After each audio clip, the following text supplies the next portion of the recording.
Hello English teachers and welcome. Today I'm going to talk to you about the 3P approach, presentation, practice, production. Let's begin. The 3Ps approach is one of the most common methods used for English language teaching around the world, and it's still used in places such as Thailand, where I started my English teaching career. So if you're going to teach abroad, especially if it is to younger learners in a place like Asia, then this video may be helpful.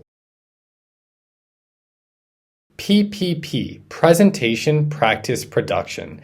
In essence, this is just a structure that could be used to plan English language lessons. This could be influenced or informed by a number of different approaches, such as TBLT, which I speak about in this video, or Communicative Language Teaching, which I speak about in this video. Now, if you're done with all the acronyms, let's dive in, let's start teaching. Part number 1, presentation.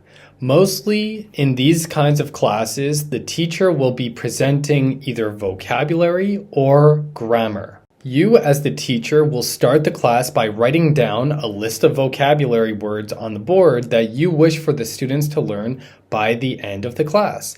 Or if you're focusing on grammar or maybe on writing, punctuation, in that case, you would write down examples of whichever form you are trying to achieve during that lesson. So for example, if you're trying to teach the conjugation of the verb to speak, you might put I speak, you speak, she speaks, he speaks. You would write down the conjugation in a row on the board. Stage number 2 is called practice. In this phase, you will allow your students to begin experimenting with the language. Most of the time, the students will focus a lot on form, and you as the teacher will use this as an opportunity to give a lot of feedback on how accurate your students are speaking or writing. During the practice phase of this lesson, your students would usually do pair work or group work. And in these pairs or groups, they could do things such as questions and answers based on the topic, which would elicit the language. They could also do dialogues, complete different worksheets, like grammar worksheets, for example. Perhaps there could be discussion prompts. And for you as a teacher, there may be a lot of drilling where you actually give examples of the correct use of the language. So he speaks, she speaks, and your students need to repeat after you. Finally, we have the production phase. This is at the end of the lesson. And unlike the practice phase, which would be the majority of the lesson, the production phase would be a little bit shorter. During the production phase of this lesson, students would focus more on meaning and fluency rather than on accuracy and form. Perhaps students could create a short presentation where they give their opinion on something. Another thing that they could do is they could engage in a debate on a certain topic. Now, let's plan a lesson together. Okay, so I'm over here on ChatGPT, and I'm going to ask ChatGPT, write 3 vocabulary objectives for an English language class. Expanding lexical range, word usage, and synonyms, antonyms. Let's go with synonyms and antonyms. I'm going to now ask ChatGPT for a few ideas for English language lesson topics. So, right, 3 English language lesson topics. Let's see what happens. Family, travel and tourism, job interviews. Good stuff. How about we go for travel and tourism?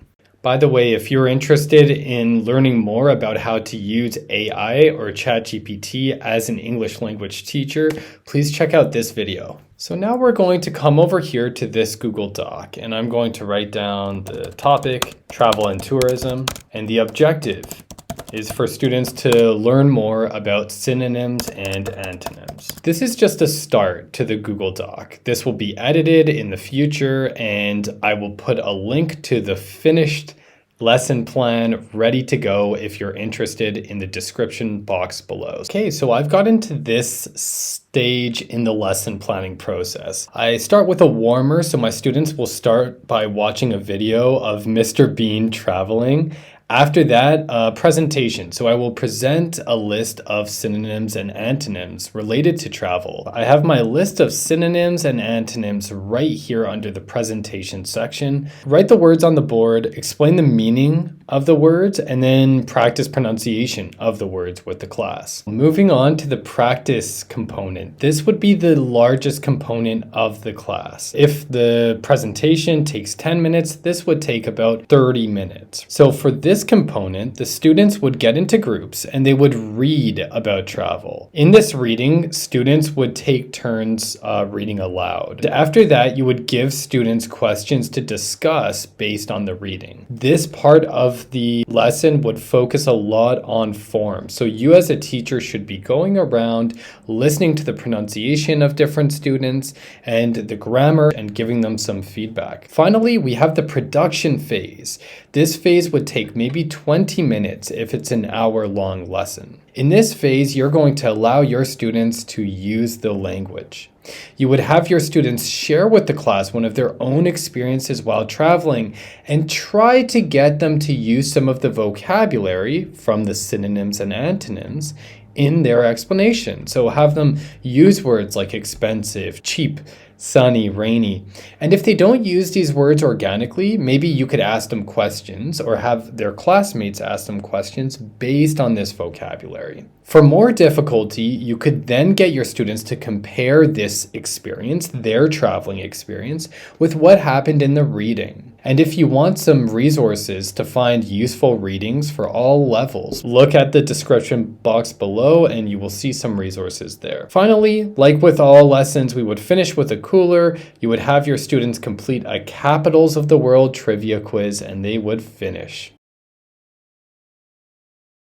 In these communicative language teaching classrooms, a lot of the time, the emphasis is placed on the students speaking more and the teacher speaking less. One thing that the PPP structure really focuses on is the difference between student talk time and teacher talk time. Now, what is student talk time? It's exactly what it sounds like. It's the amount of time in the class that the student is spent talking. And this could be very important in PPP lessons, which are informed and influenced by communicative language teaching. During the first phase of the lesson, the presentation phase, the teacher would speak up to 75% of the time. But don't worry, this is a very short section of the actual class. In the second phase of the lesson, the practice phase, students would speak up to 60% of the time, and teachers would speak less than 40% of the time. As the lesson goes on, your students should be speaking more and you should be speaking less. So in the production phase of the lesson, your students should be speaking about 90% of the time. You would be speaking about 10% of the time. Now, as explained in previous videos on English language teaching methodology, there are different considerations we should have as teachers when we teach English. One of those could be the difference between the focus on meaning in terms of communication and the focus on form, or the focus on accuracy versus the focus on fluency. Remember that the 3P or the PPP structure, presentation, practice, production, it is just a format for a lesson. It is influenced by different approaches such as task-based learning and communicative language teaching. But at the end of the day, it's up to you as a teacher to make sure that you have the right materials, that you have the appropriate objectives for your students to ensure that you have successful learning and teaching in your class. For more tips and tricks for teachers of all languages, please come on over to our channel, give us a like, a subscribe, and we will see you in the next video. Happy teaching!